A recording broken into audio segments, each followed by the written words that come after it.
Hello everyone, welcome to the YouTube channel of Study IQ. मेरा नाम नानकी बवेजा है और आज के वीडियो में हम उन छोटे छोटे पहलुओं की बात करने वाले हैं जो कहने और सुनने में ही सिर्फ छोटे हैं, लेकिन अगर जब इनके इम्पैक्ट की बात करी जाए, जो ये स्टूडेंट्स की लाइफ में क्रिएट करते हैं, अगर स्टूडेंट्स इनको इनकलकेट कर ले तो so they could be actually the game changer in the students life जब वो पेपर देने चाहते हैं। हमें ये बताने की आपको जरूरत क्यों पड़ रही है? क्योंकि इस टाइम आप इतने स्फीयर्स में अपनी अटेंशन दे रहे होते हैं, इंडेक्स से लेके ज्योग्राफी से लेके हिस्ट्री, कि ये छोटी छोटी चीज़ों को आप निगलेक्ट कर देते हैं। और यही हमारे फैकल्टीज और मेंटर्स का रोल आता है कि आपको ये चीज़ें आके बताएं सो दैट आप इन मिस्टेक्स को एग्जाम में ना करें और जितनी भी आपने मेहनत करी है, क्योंकि हम फैकल्टीज जानती हैं कि उनके स्टूडेंट्स कितनी मेहनत कर रहे हैं, वो नोट्स बना रहे हैं, वो हमारे वीडियोस देख रहे हैं, तो वो जो उनकी मेहनत है वो बेकार ना जाए। ये छोटी छोटी चीज़ों से अगर कुछ गेम चेंज हो सकता है तो क्यों ना उनको अप्लाई किया जाए, क्यों ना उनके बारे में बात करी जाए। सो बात करते हैं कि कुछ कॉमन मिस्टेक्स जो एक्चुअली स्टूडेंट्स कर देते हैं, अगर वो अवॉइड कर दें देन ऑल द वे हमारा जो पासा है वो पलट सकता है। तो सबसे पहली मिस्टेक स्टूडेंट क्या करता है, जैसे ही पेपर आता है ना, सीधा हाँ ये क्वेश्चन, ये पॉलिटिक्स है, ये हिस्ट्री से, उसको करना धड़ धड़ धड़ धड़ धड़। और ये चीज़ कहाँ से आती है? आपको आप अपने आसपास देखते हो, स्टूडेंट्स जैसे ही पेपर आता है फटाफट फटाफट फटाफट स्टार्ट करना, मतलब सॉल्व करना स्टार्ट कर देते हैं। आपको ये नहीं करना है। आपको जब पेपर आएगा सबसे पहले you have to take a deep breath, लंबी सांस लीजिए वहाँ पे और अपने आप को अश्योरेंस दिलाइए कि जितना सिलेबस मैंने अभी तक पढ़ा है, जो भी मैंने अभी तक पढ़ा है, जो आने वाला है वो उसी में से आएगा, मेरे नोट्स में से ही क्वेश्चन पेपर बन के आने वाला है। जब आप अपने आप को ये अश्योरेंस दिलाएंगे तब आप देखिएगा कि आपके माइंड सेट पे इसका क्या इम्पैक्ट होगा। And believe me on this, ये करके देखिएगा इस बार के पेपर में एंड देखना कितना एक मैजिकल ऑरा क्रिएट होगा जिससे आपका ऑल टुगेदर एटीट्यूड चेंज हो जाएगा। You will be more positive towards the paper. So the first thing you have to do is you have to take a deep breath and then open the paper and just skim through it.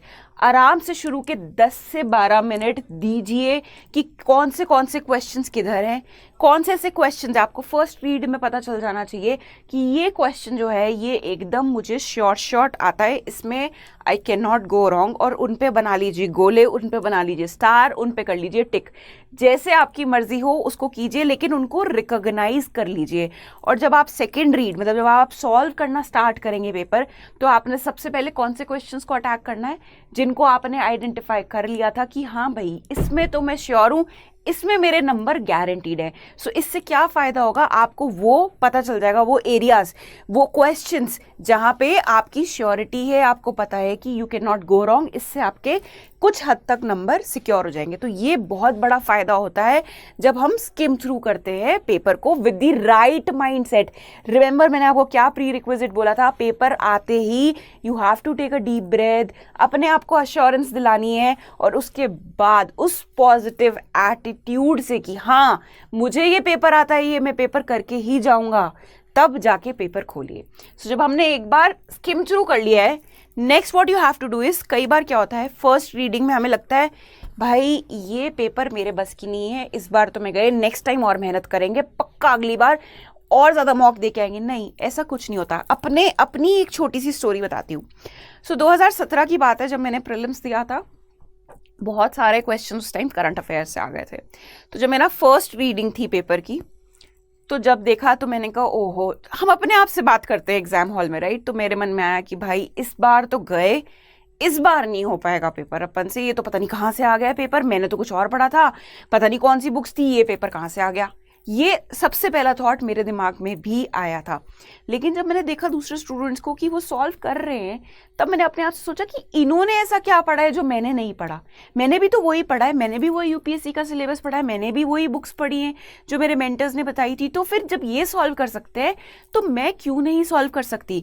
तो मैंने गलती क्या करी थी, जो first read थी ना, उसमें एक धारणा बना ली थी, एक इमेज बना ली थी दिमाग में कि मेरे से ये पेपर नहीं हो सकता, and that is where I lost the battle.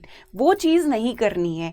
कोई बात नहीं, हो सकता है फर्स्ट रीड में पेपर टफ लगे, and believe me on this, जब मैंने पेपर सॉल्व करना स्टार्ट किया ये सोच के कि जब ये बाकी सब कर सकते तो मैं क्यों नहीं कर सकती, तो वो पेपर अपने आप सॉल्व होने लग गया, मुझे चीज़ें याद आने लग गई। देखो पढ़ा तो हम सब ने, पूरे साल से मेहनत कर रहे हैं, सबने वही लक्ष्य सीरीज देखी है, सबने लक्ष्मीकांत पढ़ी है, सबने स्पेक्ट्रम पढ़ी है, पेपर तो वहीं से आ रहा है ना।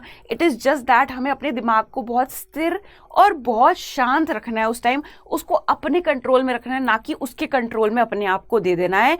तभी जाके सारी चीज़ें अपने आप रिप्रोड्यूस रिकलेक्ट होगी, और आप देखना इसका कितना इम्पैक्ट आएगा जब आप क्वेश्चन सॉल्व करोगे। तो पहली ही रीड में ये धारणा मत बना लेना दोनों साइड कि ये पेपर तो अरे अपन ने तो फोड़ देना है ये पेपर, ये वाली चीज़ भी नहीं और ये वाली बिल्कुल भी ऐसे डिप्रेस नहीं हो जाना, डीमोटिवेट नहीं होना, डिसहार्टन नहीं हो जाना कि मेरे से ये पेपर नहीं होगा, अगली बार अच्छी सी मेहनत करके आएंगे। नहीं, हमें पेपर आता है, मैंने क्या बोला था, यही सोचना है पेपर जो है जितना मैंने पढ़ा है उसमें से ही आएगा, बस मुझे ये देखना है कि मुझे ये क्वेश्चन किस तरीके से टिक करके नेक्स्ट क्वेश्चन पे बढ़ना है। So this is the attitude, it is all about the attitude, right. So and अक्सर आपने सुना होगा कि your attitude defines the altitude where you will reach. आपके एटीट्यूड डिफाइन करता है कि आप किस ऊंचाई तक पहुंचेंगे, राइट। सुना होगा आपने अक्सर। तो बस वही वाली चीज़ें, अपने एटीट्यूड को राइट रखना है, परेशान वहां पे जाके बिल्कुल भी नहीं होना है। नेक्स्ट इज एक ये गलती, छोटी छोटी मिस्टेक्स है, इनको याद रखोगे तो आपका जो जीवन है वहां जाके काफी सुखद हो जाएगा। ओएमआर शीट एंड में भरना, इससे क्या होता है, 100 क्वेश्चंस हैं, अब उसमें 81 का आंसर 82 में मार्क कर रहे होते हो, 83 का कर रहे होते हो 87 में। तो क्यों ऐसी गलती करनी है जब हमारे को पता है कि हमें सिलेबस आता है, हमारे क्वेश्चंस भी हम सही अटेम्प्ट कर रहे हैं, तो उसी को उसी टाइम मार्क करो ना। और ये भी होता है कि बच्चे सोचते हैं लास्ट के 15 मिनट में हम सारी ओएमआर शीट भर लेंगे।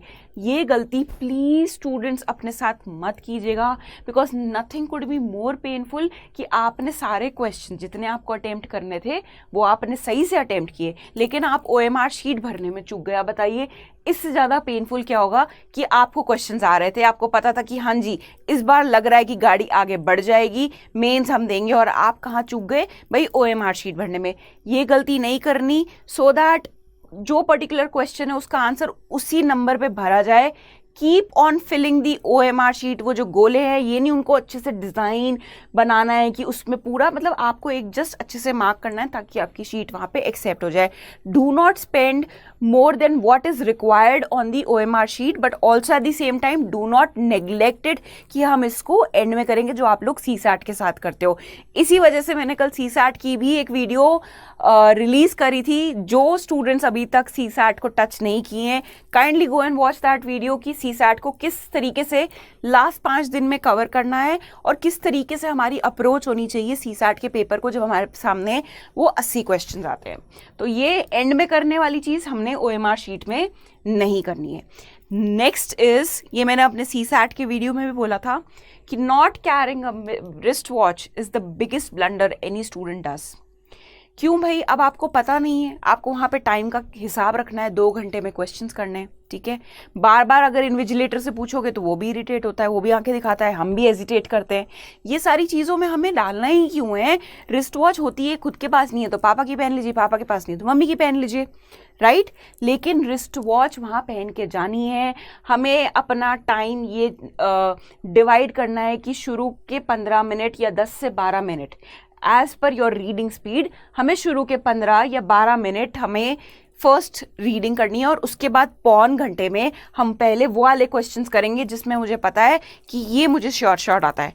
पास हो गया आपका 1 घंटा, और नेक्स्ट घंटे में अब आपको आपकी जो स्मार्ट टेक्निक्स होती हैं, एलिमिनेशन टेक्निक्स होती हैं, स्मार्ट गेसेस होते हैं, वो अप्लाई करते हुए पेपर को सॉल्व करना है। और जब तक आपके हाथ में घड़ी नहीं है ना स्टूडेंट्स, तो आप ये चीज़ें बाइफर्केशन, इतना क्लीन बाइफर्केशन नहीं कर पाओगे। आप अंदाज़ा ही लगाते रहोगे कि हाँ अभी तकरीबन इतना हो गया होगा, एक रीडिंग में मेरे को 10 से 12 मिनट। नहीं, हमें क्यों करना है जब हमने इतनी मेहनत करी है, तो इतनी सी छोटी सी चीज़ में वहाँ पे हमें क्यों आलस दिखाना है कि हम घड़ी नहीं लेके जा रहे, या क्यों नेग्लिजेंस दिखाना है, क्यों हमें अपने चांसेस को कम करना है। हमें क्या करना है, we have to make sure that every stone we are turning out so that our selection is insured in the coveted list.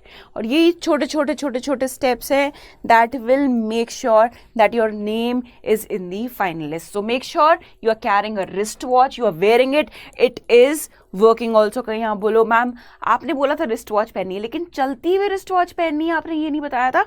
तो प्लीज़ ऐसी बातें मत कीजिएगा, ना मुझसे एक्सपेक्ट कीजिएगा कि इतनी छोटी छोटी बातों पर मैं आपको स्पून फीड करूँ या आपकी हैंड होल्डिंग करूँ. नेक्स्ट इज, इस टाइम क्या होता है, हम लेते हैं कॉफ़ी शॉर्ट्स पे शॉर्ट्स. मम्मी चाय ले आओ, मम्मी कॉफ़ी ले आओ, यही करते हैं हम. क्यों? क्योंकि अब पूरे साल का एकदम से वाइंड अप करना है, इतना रिवीजन पढ़ा है. कुछ ऐसे होते हैं जो इसको ग्रेजुएशन एग्जाम समझ के अभी जागते हैं कि एक हफ्ते में हम कवर कर लेंगे. तो प्लीज़ आप करिए, कॉफ़ी पीजिए, चाय पीजिए, भरपूर पीजिए, लेकिन make sure that you not sleep deprived. क्योंकि दिमाग क्या है, it is also like a machine. जब मशीन को रेस्ट चाहिए, if machine can not function for 24/7 then how can you expect your brain to function for 24/7, right? तो brain को rest दीजिए एग्जाम से एक दिन पहले. बल्कि मैं तो आपको ही कहती हूँ कि एग्जाम से एक दिन पहले शाम को थोड़ा घूम फिर के आइए, भूल जाइए कल एग्जाम है. देखिए अंदर से आप इस चीज़ को अपने सबकॉन्शियस माइंड से नहीं निकाल सकते, बट कहीं ना कहीं अपने एनवायरनमेंट को चेंज करना है. तो मैं तो बल्कि अपने स्टूडेंट्स को ये कहती हूँ कि एक दिन पहले आप जाके थोड़ा चेंज वॉक करके आओ, अपने भाई या बहन या फैमिली के साथ थोड़ा आउटिंग करके आओ, उस माहौल में से निकलो कि कल सुबह पेपर है. जितने फ्रेश दिमाग से जाओगे उतनी टेंडेंसी बढ़ जाएगी ब्रेन की to reproduce and recollect the facts that you have read throughout the year. और अगर उसको प्रेशर वाली सिचुएशन में लेके जाओगे तो ब्रेन भी कैसे काम करेगा? How can you expect to create wonders अगर आपका ब्रेन वहाँ पे एग्जॉस्टेड है, टायर्ड है? ये नहीं करना है एग्जाम वाले दिन, ये भी नहीं सुबह 4 बजे उठ के फिर से रिवाइज कर रहे हैं. देखिए students, you have to accept this fact कि जितना पढ़ना था आप पढ़ चुके हैं. ये सिर्फ आप अपनी मन की तसल्ली के लिए रिवीजन कर रहे हैं, जो कि करना भी चाहिए, ठीक है? बट दैट डजंट मीन कि आप अपने ब्रेन को ओवर हीट कर दो. मशीनरी जो हमारा CPU होता है कंप्यूटर का, लैपटॉप का, जब हम उसको ओवर हीट कर देते हो क्या हो जाता है? कंप्यूटर बंद हो जाता है. तो same is with our brain. जब हम उसको ओवर हीट करते हैं, ओवर यूटिलाइज कर लेते हैं, तो वो क्या कर देता है? काम करना बंद कर देता है. Right now we can not afford to do that, right? चलिए, नेक्स्ट मिस्टेक जो है स्टूडेंट्स नहीं करते हैं यूज़, वो है elimination techniques. So elimination techniques पे हम थोड़ी सी अभी डिटेल में बात करेंगे. Elimination techniques when I talk about, you have to take calculated risk. ये नहीं है इंकी पिंकी पोंकी, ऐसे नहीं करना है. स्मार्ट टेक्निक्स को यूज़ करना है. और स्मार्ट टेक्निक्स क्या होती हैं? अक्सर आपने सुना होगा अपने फैकल्टीज़ को या मेंटर्स को ऐसे वर्ड्स को हाईलाइट करते हुए. कैसे वर्ड्स को? ये जो एक्सट्रीम वर्ड्स होते हैं, ये जो एक्सट्रीम वर्ड्स होते हैं, अक्सर ये जो होते हैं, ये स्टेटमेंट जब में आते हैं तो ये क्या होते हैं? रॉन्ग होते हैं. ये मैंडेटरी नहीं है. अगेन मैं आपको बोल देती हूँ कि मैम आपने तो कहा था कहीं भी ये वर्ड दिखे तो वो स्टेटमेंट रॉन्ग ही रॉन्ग है. बट ये वाले जो वर्ड्स होते हैं, they help you in what? They help you in eliminating. They are like an alert. अगर ये वर्ड देख रहे हो तो आपके दिमाग में अलर्ट की घंटी बज जानी चाहिए कि मुझे इस सेंटेंस पे ज़्यादा फोकस देना है, शायद इससे मेरा आंसर एलिमिनेट हो जाए और मैं सही आंसर तक पहुंच जाऊं. फॉर एन एग्जाम्पल हम वर्ड्स देखते हैं all, none, no, never, any, only, also consistently, constantly rising, economy में स्टीडीली डिक्लाइनिंग. ठीक है, ये सारे वर्ड्स. तो आइए इन 2-3 टेक्निक्स को एक बार देख लेते हैं. तो एक बार ये क्वेश्चन देखते हैं. इस क्वेश्चन में क्या है? With reference to Asian infrastructure investment bank consider the following statement. AIIB है, सब ने पढ़ा है इकोनॉमी में. ये 3 स्टेटमेंट्स है उसके बारे में. फर्स्ट स्टेटमेंट कह रहा है it has more than 80 members. Second statement कह रहा है India is the largest share holder in AIIB. AIIB does not have any member from outside Asia. तो अभी हम इस पे कुछ श्योर नहीं है. इस पे हाँ थोड़ा सा हमने पढ़ा था, कुछ धुंधला सा याद है. तो अभी हमने क्या बोला था? ये हमारे लिए क्या है? अलर्ट. यहाँ पे घंटी बज जानी चाहिए दिमाग की. तो अलर्ट क्या था? एनी वाला वर्ड. तो अगर हम ये देखें AIIB does not have any member, मैंने क्या बोला था? यूजली ये स्टेटमेंट रॉन्ग होते हैं. सो AIIB does not have any member outside Asia. वैसे तो अगर आपको AIIB को याद करने की टेक्निक ये है कि इसमें सिर्फ एशिया के मेंबर्स नहीं हैं। अपने आप में इसका स्ट्राइकिंग फीचर है कि इसका नाम एशिया इंफ्रास्ट्रक्चर इन्वेस्टमेंट बैंक है, लेकिन इसमें members from the western world भी है। बट अगर वहाँ पे नहीं याद आ रहा, so what you have to do is, अब एलिमिनेशन तो करना है, कहीं ना कहीं हमें कट ऑफ तो क्लियर करना है। So you will apply these words, you will see कि ये वाले वर्ड्स कहीं है तो नहीं। And if you see, if we eliminate this statement, ठीक है, एज आई सेड कि ऐसे स्टेटमेंट यूजुअली गलत होते हैं। तो जब हमने इसको एलिमिनेट किया तो क्या एलिमिनेट हो गया हमारा? थर्ड ये, और हमारे पास बचा कौन सा पॉइंट? सिर्फ A, and which is the right answer, क्योंकि थर्ड इन तीनों में था। इन तीनों को एलिमिनेट करते ही हमारे पास आ गया राइट आंसर। इसको फिर से एक और क्वेश्चन में देखते हैं। ये क्वेश्चन है 2019 का। Coal sector was nationalised by the government of India under Indira Gandhi regime. Next is now coal blocks are allocated on lottery basis. अगर आपको पता हो तो ये करंट की न्यूज़ है। चलो भाई, करंट याद नहीं रहता, वैसे तो लक्ष्य सीरीज आपने की है। आई एम होपफुल कि आप चीज़ों को रिटेन करेंगे वहाँ पे। Next is till recently India imported coal to meet the shortages of domestic supply. ये ज्योग्राफी में हम 6th स्टैंडर्ड से पढ़ते आ रहे हैं कि इंडिया में कोल की एक्यूट शॉर्टेज है। इंडिया में कौन सा कोल मिलता है? Anthracite bituminous, right, which is not of that great quality. India में जो कोकिंग कोल है वो हम क्या करते हैं? वो करते हैं हम इम्पोर्ट। ये हमें सबको पता था। तो यहाँ पे भी वही लिखा है कि ये स्टिल रिसेंटली, अभी तक इंडिया क्या कर रहा था? इम्पोर्टेड कोल को मीट कर रहा था। कहाँ से? उसकी शॉर्टेज को इम्पोर्ट से। बट अब now India is self sufficient in coal production. Do you think ऐसा हो सकता है? कोल बनाया तो जा नहीं सकता। Coal is a fossil fuel जो अपने आप क्रिएट होता है, नेचुरल रिसोर्स है, राइट? तो अचानक ऐसा क्या हुआ कि India all together self sufficient बन गया था? अभी तक सालों साल हो गए कि हम कोल को इंपोर्ट कर रहे थे। ऑल ऑफ अ सडन कोई मैजिकल चीज़ हुई थी? नहीं, ऐसा नहीं होता। इट टेक्स टाइम, एंड एकदम से ये वाला टर्न अराउंड सिचुएशन भी नहीं होती कि इंडिया सेल्फ सफिशिएंट हो जाए। तो ये अपने आप में क्या है? ये अपने आप में एक एक्सट्रीम स्टेटमेंट है कि now India self sufficient in coal production. Hence this statement is wrong, because all together एक अलग लेवल पे जाके ये जो स्टेटमेंट है ये क्लेम कर रहा है। So again, if you eliminate this and this, what are you left with? Is this, which is the right answer. ठीक है।